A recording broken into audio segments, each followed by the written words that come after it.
Yan, bali nandito na tayo ngayon dun sa ginagawa natin dito sa tapat, no? Dito lang to sa tapat ng bahay nila, no? Nila Kuya Mon, yung pinakita ko na to nung minsan. Yan. Bali, ito yung gagawin natin ngayon. Itatalis natin tong lababo dito. Natiktikan na namin yan kahapon kasi may pintura yan. Kaya ganyan ginawa natin. Pagka may pintura, magpapayag na itatiles lang nila ng ganon. Ididikit nila sa may pintura. Kasi magbabaklasan din yan. Kasi ang kapit niya sa pintura hindi mismo doon sa concrete. So pag ganyan nyo siya, mas maganda. Mas maganda pa nga yung pudpurin pa ng gamit yung cap disc sa grinder. Pudpurin pa yan eh. Yun nga lang maalikabok talaga, lalo na dito may nakatira na. Kaya nga nagtahip kami ng kortina dito dyan sa mga pinto at sa bintana para hindi gano'ng maalikabok. Tapos yung linya ng tubig doon, bali papatayin na itong linya na yan yung sa dating lababo. Yan, tinatap na ni paring Arnold doon. Papunta dito, ito yung drain, nagtap na rin kami. Ginawa namin yan yung sa drain ng lababo, tapos katabi niya yung doon sa supply ng tubig dito. Kasi ito medyo nirepair ko kasi ito yung butas para sa lababo. Ang unang plano dito, yung single lang na buo, yung single na malalim, yung kamuha ng ginamit sa paralaya. Pero ito na yung napili nila, ma'am. Yan. Ang price nga pala nito is 3,000, kaso binayaran lang natin siya ng 2,800. Kasi hindi ko gusto yung meron siya kasamang faucet. Medyo mahinang klase kaya dinainos ko na yun, bibili na lang tayo ng mas magandang klase naman para doon. Tsaka yung drain niya nga pala, ano yung drain para? Drain? Plastic na drain. Tsaka yung drain niya nga pala, yung kasama niyang drain, ito, plastic lang din. Hindi ko rin gusto to. Pangit. Kaya bibili tayo ng bago. Kailangan stainless. Papalitan natin ng stainless yan. Tapos tingnan nyo yung nilagay nila. Ayan o. Yung pre na ano. Kaya siguro mas mahal yung iba. Dahil siguro mas magandang quality nung ano niya, nung mga fittings niya, yung mga pre niya. Kasi may nagtanong ako sa Marina Arcade dito sa Variety Store. Yung nakahanap ako 3.5. Ganyan din. Pero ewan ko lang, hindi ko na tinignan. Baka mas maganda yung ano niya, sa drain niya. Pero nabili na natin to kaya palitan na lang natin yung mga hindi maganda doon. Bili tayo ng stainless na drain para mas flat siya. Saka yung gooseneck faucet, hindi naman yung ganong mas mamahalin pero at least matibay naman, hindi kamukha nung pinakita kahapon sa akin. Medyo, kaya hindi gusto yun. Bibili na tayo ng bago. Yung gagamitin naman natin tiles dito, kulay black. Ito siya. Yan. Nabili natin yan sa halagang 210 per piece. Tapos yung dito, hindi pa tayo nakakahanap yung kamukha nun sa floor doon, para parehas na lang sila. Pero baka sa ibang araw pagtapos ko dito, o kaya bukas, Sunday, kung bukas sila maghahanap tayo. Medyo masikip lang. Ayan, dalawa lang kami ni paring Arnold dito. Ayan. Nag-uumpugan na kami rito, kaya makalat, masikip kasi. Pero pagka na-tiles na to, magiging malinis na yan. Tapos gagawa tayo ng hanging cabinet dito, at saka base cabinet. Tapos pintura, yun ang project natin dito. So, yun, pwede natin start yung dito sa tiles natin, unahin natin yung dun sa part ng wall.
Ayan, bali natapos na natin mga kabahay, no?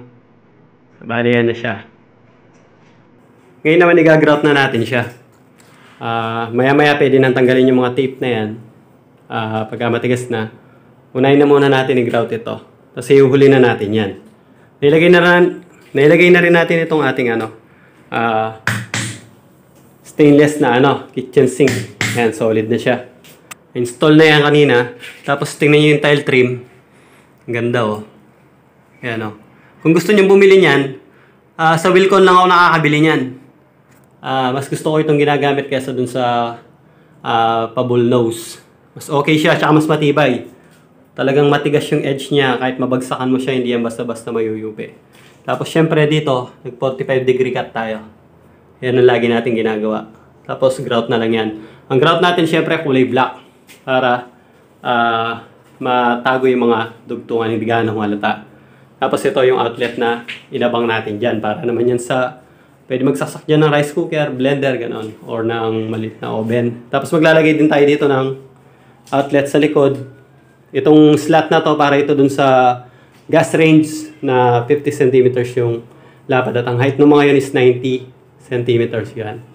Yan yung para dun sa kasi may electric din yun at gumagamit din yun ng kuryente dahil may oven din yun. Tapos yung burner niya meron din siyang pang electric tapos and gas combination siya. Kamukha nung cooktop doon sa kila Kuya Mon yun.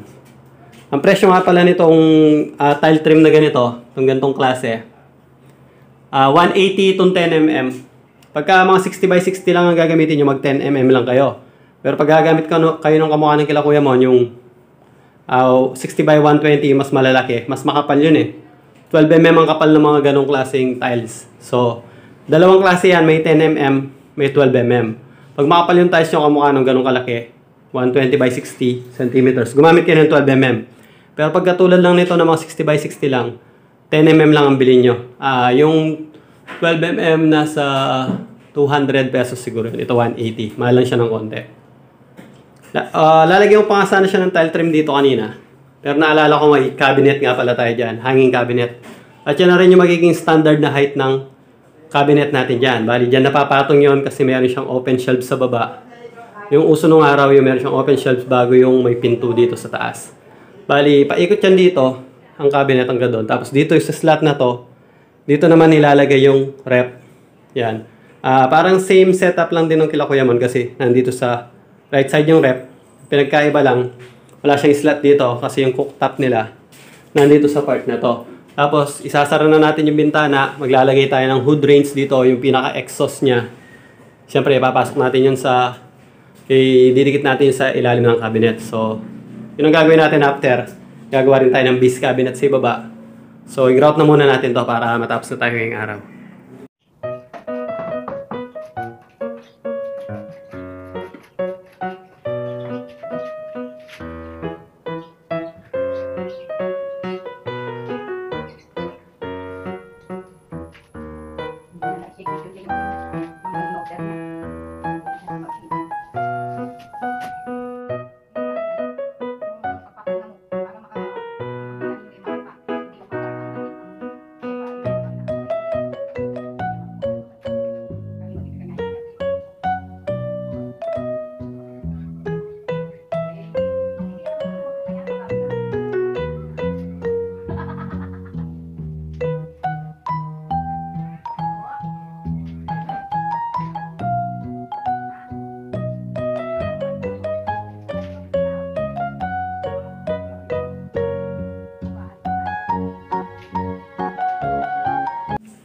Yun, natapos din natin i-grout.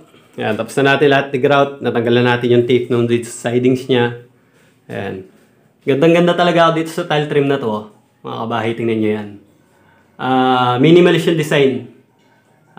Pagka yan yung gamit nyo modern na modern yung dating, di ba? Modern kasi yung bull nose kasi conventional yun eh. So ito bago siya sa paningin. Ayan napakalinis niyang tingnan.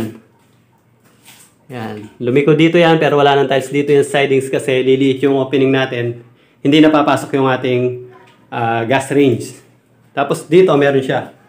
Meron siya dito sa sidings dito. Okay lang yan. Kasi malaki yung allowance dito. para dito sa rep. Kasi ang rep, kailangan meron siyang konting allowance both side para makakahinga siya. Yung, hindi siya agad nag-iinit basta-basta. Yun, ganon. So, bukas, bibili natin yung tiles para dito sa floor. Ito naman yung itatiles natin yung flooring. After noon, magkakabinet na tayo sa hanging cabinet. Tsaka yung ating base cabinet. Yun. So, ayan, ito yung ano niya, kumikinang. Yan, bibilan natin to ng ng poset, baka bukas din. Okay, sa ibang araw magtitingin tayo. Yan. So hanggang dito na muna yung vlog natin. Salamat sa panonood. Abangan niyo yung pagtatiles natin bukas dito sa flooring. Okay.